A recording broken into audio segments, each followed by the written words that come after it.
خالد شہباز، آپ دیکھ رہے ہیں گواہ نیوز۔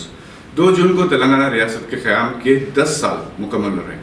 ریونت ریڈی کی قیادت میں کانگریس حکومت بڑے پیمانے پر جشن منا رہی ہے، جس میں مسز سونیا گاندھی کو مدعو کیا گیا اور اس موقع پر تلنگانہ تحریک میں اہم رول ادا کرنے والی شخصیات کو تہنیت پیش کی جائے گی۔ تلنگانہ تحریک کے روح رواں کے چندر شیکھر راؤ، جن کے مرن برت کی بدولت تلنگانہ کے قیام کا اعلان کیا گیا، انہیں بھی ریونت ریڈی حکومت نے جشن میں شرکت کی دعوت دی۔ وہ دعوت قبول کریں گے یا نہیں، ابھی کوئی اطلاع نہیں۔ 10 سالہ جشن کے قیام سے پہلے حکومت کی جانب سے تلنگانہ حکومت کے لوگوں کی تبدیلی اور اس میں چار مینار اور کاکتیہ دور کی نشانی کو نکال دینے کے فیصلے کی بڑی پیمانے پر مخالفت کی جا رہی ہے، جس کی وجہ سے یہ لوگوں ابھی منظر عام پر نہیں آئے۔ تلنگانہ تحریک کی کامیابی بلا شبہ KCR کے دور میں ہوئی، مگر یہ ایک حقیقت ہے کہ نظام کے دور حکومت سے ہی جمہوری نظام کے مطالبات کیے جاتے رہے، مگر اس میں اتنی شدت نہیں تھی۔ 1948 میں ریاست حیدرآباد کا انڈین یونین میں انضمام ہوا۔ 1953 میں لسانی بنیادوں پر ریاستوں کی نئے سرے سے تشکیل دی۔ حیدرآباد اسٹیٹ کو ٹکڑے ٹکڑے کر دیا گیا۔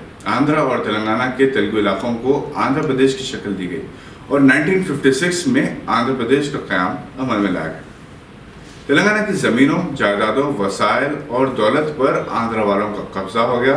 تلنگانہ علاقے کے عوام کی اکثریت آندھرا پردیش میں ضم ہونے لگی۔ تلنگانہ علاقے کے عوام کی اکثریت آندھرا پردیش میں ضم ہونے کے خلاف تھی۔ مخالفت چنگاری سے شعلوں میں بدل گئی اور پھر 1969 میں طلباء نے تاریخ ساز ایجیٹیشن کیا۔ علیحدہ تلنگانہ کی اس تحریک میں 369 طلباء پولیس فائرنگ میں ہلاک ہوئے۔ اس وقت اس تحریک کے لیڈر چنا ریڈی تھے، جنہوں نے اپنے سیاسی مفاد کے لیے تلنگانہ کے عوام کو دھوکہ دیا اور اس وقت تلنگانہ بنتے بنتے رہ گیا۔ نظام کے دور سے لے کر 1969 تک تلنگانہ کے اس تحریک میں مسلمانوں نے بھی بڑھ چڑھ کر حصہ لیا، مگر ان کی خدمات، جدوجہد اور قربانیوں کا انہیں کوئی صلہ نہیں ملا۔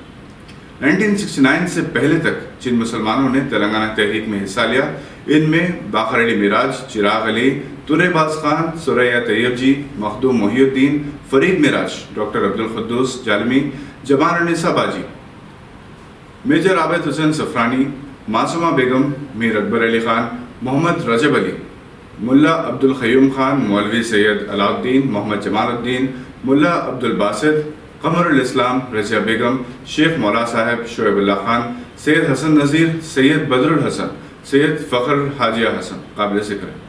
1969 میں مسلم نوجوانوں نے بھی قربانیاں دیں، جیل بھی گئے اور اپنے کریئر کو داؤ پر لگایا۔ KM عارف الدین، ثناء اللہ، علی رضا، کمال کریم نگری، منیر جمال، جلیل پاشا ان میں قابل ذکر ہیں۔ ثناء اللہ نے تلنگانہ کا مطالبہ کرتے ہوئے حیدرآباد سے دہلی تک پد یاترا کی۔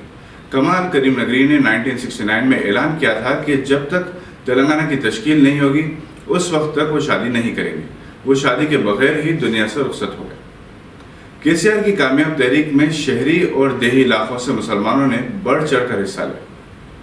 جناب محمد محمود علی نے اپنا کاروبار چھوڑ کر ایجیٹیشن میں حصہ لیا اور جب تلنگانہ کا قیام عمل میں آیا، KCR کی حکومت قائم ہوئی تو محمد محمود علی کو ریاست کے پہلے ڈپٹی چیف منسٹر کا عہدہ ملا۔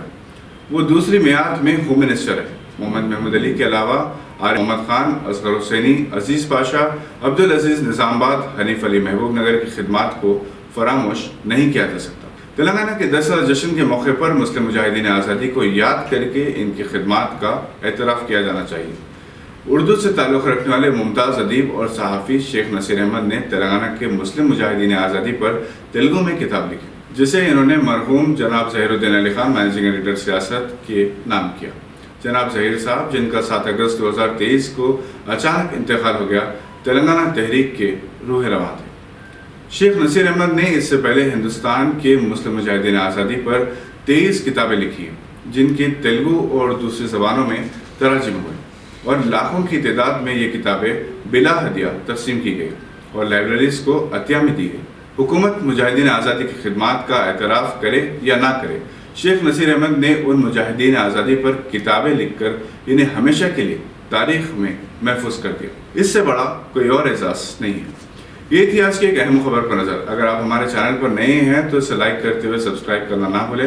ہم پھر حاضر ہوں گے کچھ ایسی معلوماتی خبریں لے کر۔ دیکھتے رہیے گواہ۔